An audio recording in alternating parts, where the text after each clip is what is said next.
Welcome to that Political Theology show, Steve. Nice to be here, Lindsay. Steve Barracca, you are a professor of political science at Eastern Kentucky University. Tell us about your gig. What do you do?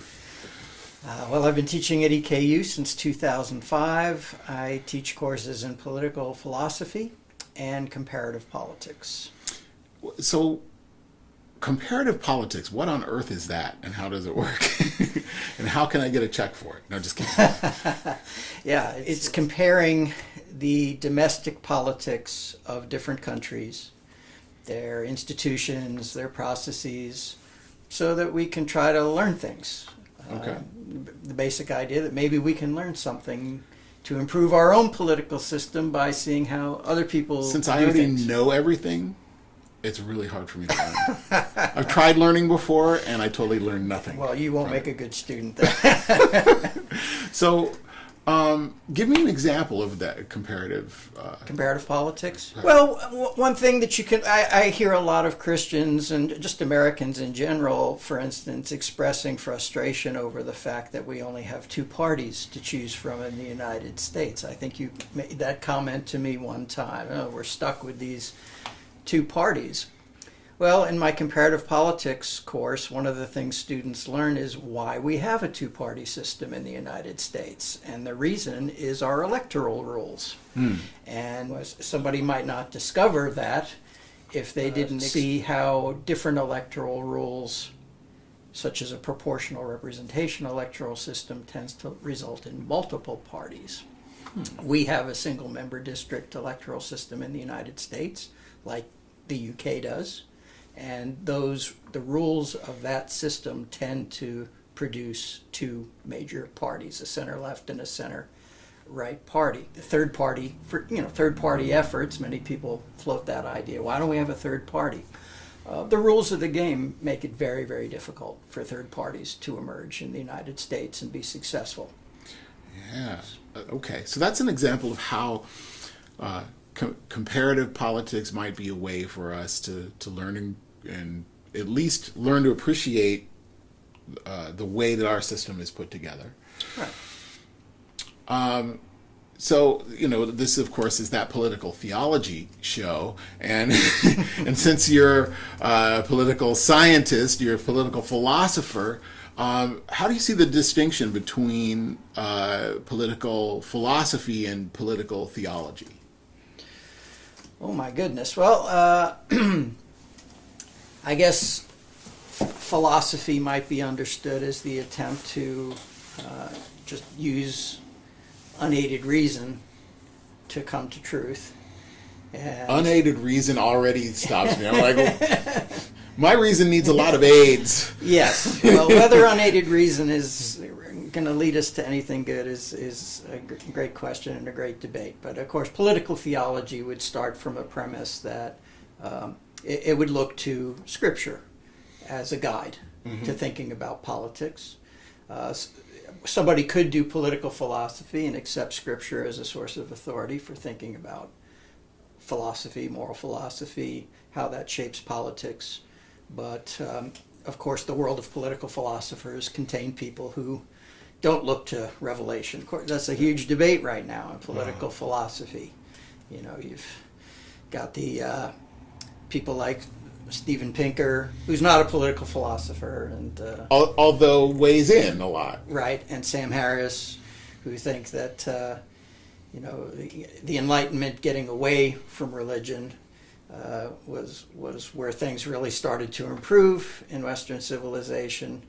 And then you've got, in the other camp, people like Patrick Deneen, a political philosopher at University of Notre Dame, who argues that the Enlightenment was largely a disaster for the progress of Western civilization. Yeah. So that's a huge and interesting debate going on in political philosophy. So all the big names of political philosophy, maybe starting with Plato and Aristotle, and then moving into sort of the Christian era, you get Augustine and Aquinas. I'm just naming the giants, right? Yeah. These are the guys in whose shadow we all sit, and then Kant. Well, I guess Kant is an effort to try to develop a morality based on reason, without any reference to revelation. Or I guess Kant really is someone who rejected the natural law tradition. And so it was the natural law tradition that really, was dominant in the West, and the key moral, legal philosophy in the West for centuries. Of course, Aquinas being the person who most developed that theory. And then in the Enlightenment, I mean, a key aspect of that for its influence on political philosophy was a slow rejection of natural law tradition and trying to develop a morality without natural law principles. So there continues to be a debate today between people who have followed Immanuel Kant, John Rawls being one of the most influential contemporary political philosophers, who's basically offering a Kantian account of political philosophy and justice. And there's also been a resurgence in the natural law tradition, I guess dating back to John Finnis's Natural Law and Natural Rights in 1980. There's been sort of a renaissance of natural law thinking since then. So what is natural law? Okay. Well, traditional natural law theory, as Aquinas developed it, is the idea that we can, by reason, know universal moral principles, and that these can be derived from a careful, introspective, and empirical study of human nature. So in a sense that human nature is something that is not neutral or immoral, that we can see that God designed us a certain way, or if you're not a theistic natural lawyer, that you can see a design in human beings, and that can tell us certain moral things. So that's the basic idea of natural law. So there's a sense that I can kind of look within and know that it's wrong to beat you up and take your stuff. Right, yeah, essentially. In the classroom, I use the analogy of a corn crop. If you want to grow a healthy crop of corn, okay, do farmers discover those principles, or do they make them up? And they discover. We could put genetic modification. We can put that to the side, but they still have to work. But even genetics is discovered, right? Well, right, and they still have to work within certain parameters. So they have to, a corn crop to grow well needs certain moisture content, certain vitamins, nutrients in the soil, certain light and heat, temperature, and farmers don't invent that. They have to discover it. Okay. And natural law theory argues that the same is true of human beings, that we have certain characteristics that are essential to our nature. We have a nature, and that's really what natural law means in natural law theory. It's not referring to physics or chemistry. It's referring to the idea that human beings have a nature that establishes certain parameters that are more or less fixed, that are going to be consistent over time, that are universal. So, for instance, can we infer from nature that a particular family structure leads to a more successful rearing of children? Okay, or is that something that's completely plastic, that could be bent in any which way? Any kind of family structure could lead to equally good outcomes for children. The natural law tradition argues that there are certain family structures, the traditional one, not surprisingly, that tends to lead to more successful outcomes for children. So we would want to avoid what my colleague and friend Christopher Neiswanger calls the monkeys do it fallacy. Not familiar with that. What's that? That's the idea that if we can observe it in nature, yes, sure, and it's successful for something in nature, right, or indifferent for something in nature, then we should be able to apply that to our human situation. But rather, natural law wants to say, well, what kind of thing is a human being? Right. And in light of that, what kind of laws can we make? Now, look, we're skirting around all kinds of, different disciplines, psychology and, ethics, and, all to come to an idea of how we ought to govern and how we ought to, build structures so that people can either do well or not do well in accordance with a certain design. Right. So that's natural law. That's what we're not the monkeys do it fallacy. Right. No, just because lions eat their young. Okay.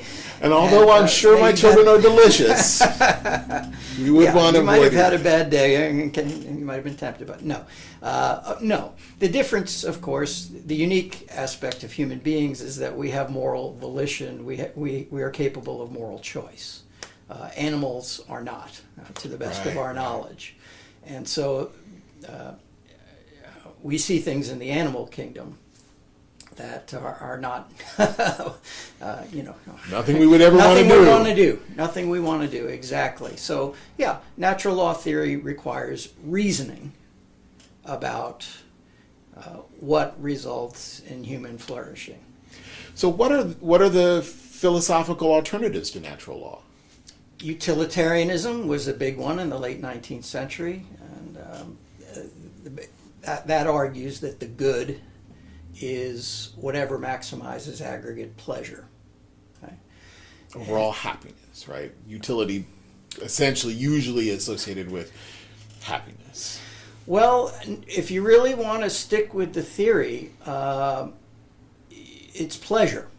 So biochemical sensations of pleasure. I mean, that's how oftentimes it's popularized as the greatest good for the greatest number, but that's not a successful rendering of what utilitarianism, because it's what's the good. So you're aggregate. You want to aggregate or maximize good, and or to put it another way, any moral philosophy is asking what is the good. And if you answer that question, it's to maximize what the good is. That doesn't get you anywhere. Right? So what is the good? And utilitarian, and it's not enough to say utility, okay? Because what's utility? Okay, so the theory, Bentham and Mill, and for that theory really to mean anything, you have to clearly define what the good is, and they held it to be pleasure, and that's now how is that distinguished from natural law theory? Well, the difference at natural law theory argues that the good is variegated. It's not one thing, and that there are more than one intrinsic good. What's an intrinsic good? An intrinsic good is a good that we would be rational to pursue as an end in itself. Okay. And so natural law... So not as a means to some other end. Exactly. It's not an instrumental good. For instance, getting a driver's license is an instrumental good. I don't get that for the intrinsic good of having another piece of plastic in my wallet. I get it so I can drive legally. So natural law theory argues that there are certain intrinsic goods, life, health, intellectual virtue, the moral virtues, friendship, sociability, religion, skillful work, skillful play. Those are categories of intrinsic goods, things that are valuable to pursue as ends in themselves. That they're good in themselves. There's an argument that that kind of life will lead to happiness. But that's different from utilitarianism, which says the only reason we think and develop the moral virtues is to have biochemical sensations of pleasure. So all of those intrinsic goods that we just listed for natural law theory, utilitarian would argue that those are simply instrumental goods to the end of pleasure. Right. Interesting. Now, in our own Declaration of Independence, it says we hold these truths to be self-evident, that all men are created equal, and that they're supposed to have their portion of life, liberty, and the pursuit of happiness. Now, this pursuit of happiness thing is it often comes up.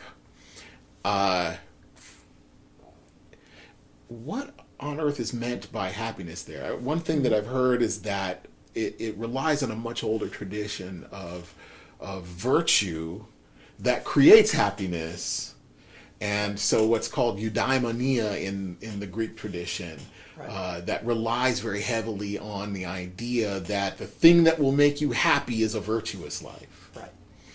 So Fortunately, we don't have to guess what Jefferson meant by that. He wrote a letter to a friend years after the Declaration of Independence, and he said what he meant by happiness there.